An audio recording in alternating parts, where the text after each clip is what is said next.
Hello बच्चा लोगों, क्या हाल चाल, कैसे हैं आप सभी। आई होप आप सब स्वस्थ होंगे, मस्त होंगे और जबरदस्त होंगे। तो स्वागत है आप लोगों का इस T20 सीरीज में। T20 नाम जो है एक बच्चे ने दिया है इसको। जब मैंने पहली वीडियो अपलोड की तो उसने कहा सर इसका नाम T20 सीरीज कमेंट बॉक्स में रख दीजिए। उसने बताया कि T फॉर टॉपिक। मैं नाम ढूंढ ही रहा था इस सीरीज का, मैं क्या नाम रखूं, और 20 का मतलब हो गया 20 मिनट्स के अंदर, है ना। मैंने कहा नाम तो बहुत अच्छा सजेस्ट किया इसने, इसका नाम मैं रख दो T20 सीरीज, ठीक है। जिसमें कि हम लोग 20 मिनट के अंदर अंदर एक टॉपिक को क्लोज करेंगे, ठीक है। छोटे छोटे वीडियोस के फॉर्म में आपको मैं पूरी फिजिक्स पढ़ाऊंगा ताकि आप कहीं भी 10 मिनट मौका पाइए, 15 मिनट मौका पाइए, एक टॉपिक खटाक से खत्म कर लीजिए, ठीक है। और जानते हैं जरूरी नहीं कि हमेशा T20 मैच पूरे 20 ओवर खेले टीम। कभी कभी 10 ओवर में भी टीम ऑल आउट हो जाती है, क्योंकि 5 ओवर में भी ऑल आउट हो जाती है, ठीक है। तो वीडियो जरूरी नहीं कि 20 मिनट की सारी रहेगी, 5 मिनट, 7 मिनट, 10 मिनट, 20 मिनट। इसी ड्यूरेशन की छोटी छोटी वीडियोस में आपको हर वीडियो में आपको एक टॉपिक पढ़ाऊंगा, ठीक है। तो आज का हमारा टॉपिक है परावर्तन। परावर्तन, परावर्तन, ठीक है, अर्थात रिफ्लेक्शन। परावर्तन या रिफ्लेक्शन क्या होता है, कोई आप पूछे तो आप कहेंगे कि प्रकाश का किसी सतह से टकराकर पुनः उसी माध्यम में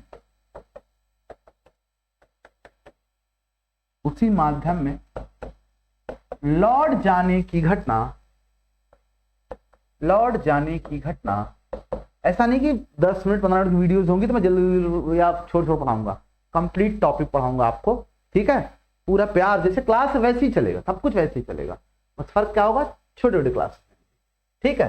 कि घटना को क्या बोलते हैं, को परावर्तन कहते हैं, को परावर्तन कहते हैं, है ना। परावर्तन क्या है, कोई आपसे पूछे तो आप कहोगे कि ये मान लो कोई सतह है, मान लो एक दर्पण है। सर आपने लिखा है किसी भी सतह, हाँ बिल्कुल किसी भी सतह से। जैसे आप मुझे पता है क्यों देख पाते हो, क्योंकि मेरी शरीर से भी प्रकाश परावर्तित हो रहा है। अगर प्रकाश मेरे शरीर से परावर्तित ना हो तो आप मुझे देख ही नहीं पाओगे, क्योंकि जब ये प्रकाश यहां पड़ा और इस जगह से परावर्तित हुआ और इस कैमरे तक पहुंचा, तभी इस कैमरे ने एक इमेज बनाई, ठीक है। अगर ये प्रकाश मेरे शरीर से परावर्तित ना होता, मैं 100% प्रकाश को अवशोषित कर लेता, पूरा मेरा शरीर, तो पूरा कंप्लीटली ब्लैक दिखाई देता, है ना। ये बोर्ड आपको ब्लैक यहां क्यों दिखाई दे रहा है, क्योंकि यहां पर संपूर्ण 100% प्रकाश अवशोषित हो जा रहा है, ठीक है। तो कोई भी पदार्थ, अलग अलग पदार्थ का गुण होता है कि जैसे सफेद श्वेत प्रकाश होता है, उसमें 7 रंग होते हैं।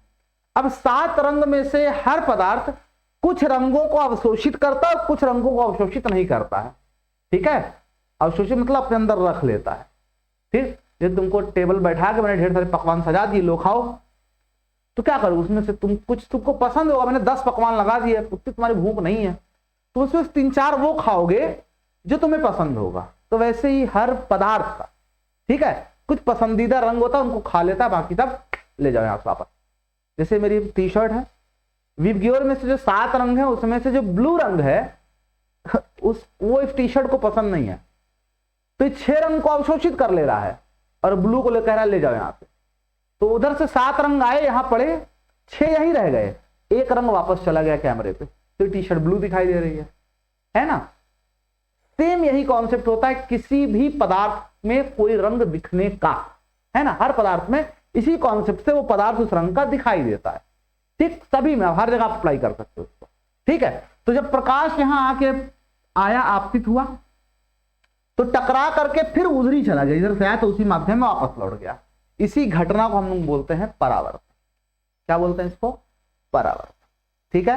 परावर्तन के 2 नियम है, परावर्तन के नियम, परावर्तन के नियम, लॉज ऑफ रिफ्लेक्शन। परावर्तन के 2 नियम है, आप सब जानते हो बचपन का, बट फिर भी मैं बताता हूं आपको, ठीक है। नियम नंबर 1, पहला नियम यह कहता है आपतित किरण, कॉमा, परावर्तित किरण, परावर्तित किरण तथा आपतन बिंदु पर अभिलंब। ठीक है, एक मैं डायग्राम बगल बना देता हूं। ये कोई परावर्तक तल है, ठीक है, ये आपतित किरण है, ये परावर्तित किरण है। ठीक, ये जो आके गिरी वो आपतित आई, और जो चली गई वो परावर्तित पराया हो गई। ठीक है, तो ये आपतित किरण, ये परावर्तित किरण, और जिस बिंदु पर ये गिरी इसको हम बोलते हैं आपतन बिंदु। क्या बोलते हैं? आपतन बिंदु। आपतन बिंदु। ठीक है, तो अगर इस आपतन बिंदु पर हम कोई अभिलंब खींचते हैं, ये ठीक, तथा आपतन बिंदु पर अभिलंब तीनों एक ही, अरे यार कलो कैसे बदल दिया मैंने, तीनों एक ही तल में होते हैं। तीनों एक ही तल में। ठीक है, तो आपतित किरण, परावर्तित किरण तथा आपतन बिंदु पर अभिलंब, ये तीनों के तीनों एक ही तल में होते हैं। जैसे कि दो टाइप की बॉलिंग होती है, आप जानते हो। एक होता फास्ट बॉलर, है ना, प्लेन फास्ट बॉलर, मतलब उसको स्विंग विंग करना नहीं आता है। ठीक है, एकदम तेज फेंकता है बस वो। ठीक, दूसरा होता है स्पिन बॉलर। ठीक, अपने फास्ट बॉलर होता है, उसकी बॉल आती है, ऐसे पड़ती है, ऐसे खट्टू उछल चली जाती है।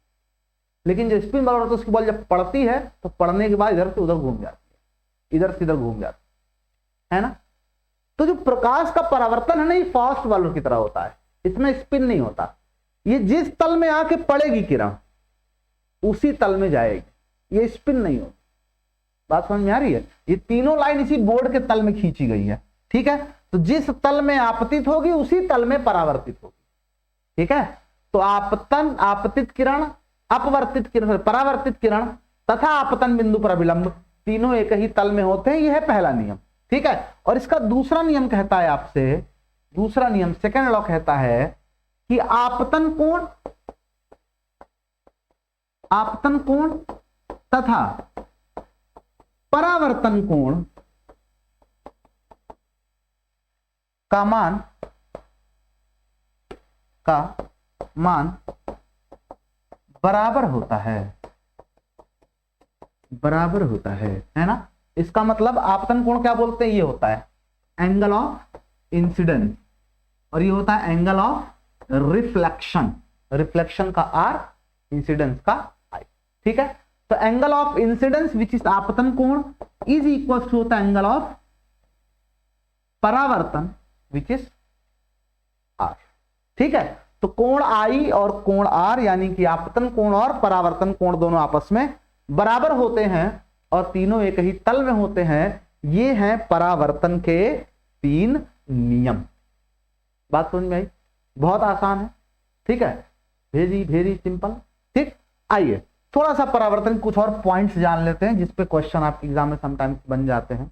जैसे कि नंबर 1, पहला, यदि हम दर्पण की ओर v वेग से भागे तो हमारा प्रतिबिंब भी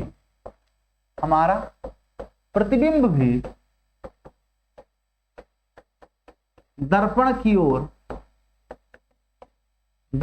ओर v वेग से भागता है।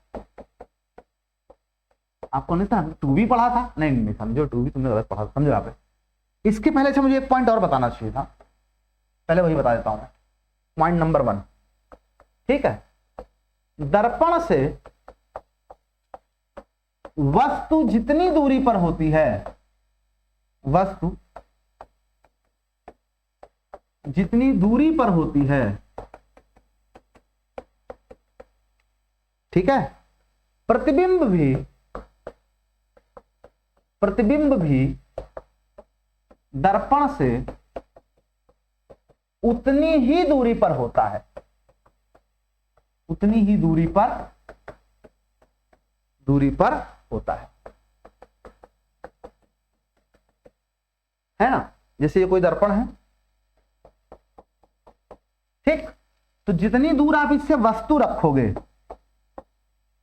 अगर आपने वस्तु इससे d दूरी पर रखा हुआ है तो जो प्रतिबिंब बनेगा इसका इमेज वो भी d दूरी पर ही बनेगा, है ना। अगर ऑब्जेक्ट दर्पण से d दूरी पर रखा हुआ है तो प्रतिबिंब भी d दूरी पर बनेगा। अब आपसे ब्लफ करते हैं एग्जाम में और आपसे सवाल पूछता है कि कोई व्यक्ति दर्पण के सामने खड़ा है तो उसका प्रतिबिंब उससे कितनी दूरी पर बनेगा। आप याद करो सर d दूरी पर आए थे, नहीं, गलत जवाब। अगर दर्पण से दूरी पूछेंगे तो d होगा, लेकिन अगर इस वस्तु से इसके प्रतिबिंब की दूरी पूछेंगे तो दिस विल बी 2d ना, ठीक है। तो जितना आगे ये खड़ा उतना भी प्रतिबिंब बन रहा है, तो इससे प्रतिबिंब कितना दूर है, 2d डिस्टेंस पे। ये ऑब्जेक्टिव क्वेश्चन सब आते हैं, ठीक है। तो दर्पण से जितना आगे वस्तु रखेंगे दर्पण के पीछे उतना ही दूरी पर प्रतिबिंब बनेगा, पहली बात। और दूसरा सवाल बनता है कि प्रतिबिंब जो है वस्तु से कितनी दूर है, तो प्रतिबिंब वस्तु से 2d दूरी पर बनता है। मतलब अगर 10 मीटर की दूरी पर वस्तु रखी है तो वस्तु से प्रतिबिंब की दूरी कितनी हो जाएगी, 10 और 10 20 मीटर हो जाएगी, है ना। बात समझ में आई। यही चीज यहां पर भी है, ठीक, कि अगर कोई व्यक्ति v वेग से दर्पण के सामने भागता है तो उसका प्रतिबिंब भी दर्पण की ओर v वेग से भागेगा। मैंने बिल्कुल सही बताया, जो तुम भी पढ़े हो, कहां पढ़े हो। अगर कोई व्यक्ति इस दर्पण के पास खड़ा होकर के इन दोनों को देख रहा है तो उसको इसका वेग भी v दिखाई देगा, इसका वेग भी v दिखाई देगा। लेकिन अगर अगर अगर अगर अगर अगर ये खुद अपने प्रतिबिंब को देखेगा, है ना, तो रिलेटिव वेलोसिटी इसका और माइनस इसका, तो v और माइनस क्योंकि विपरीत दिशा में है तो वो माइनस का हो जाएगा। कक्षा 11 की चीज है, तो v प्लस v यानी कि 2v हो जाएगा, है ना। तो व्यक्ति को अपना प्रतिबिंब किस वेग से दौड़ता हुआ दिखाई देगा।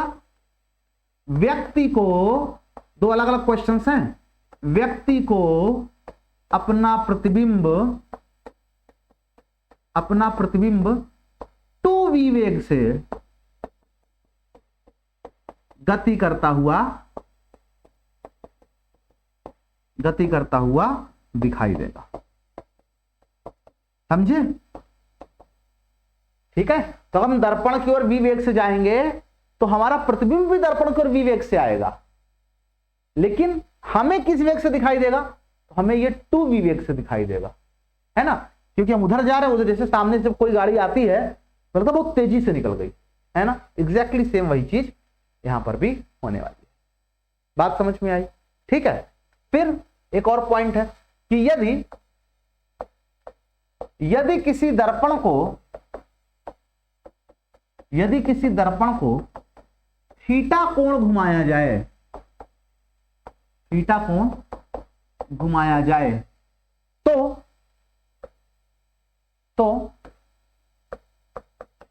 प्रतिबिंब 2 थीटा कोण घूम जाएगा।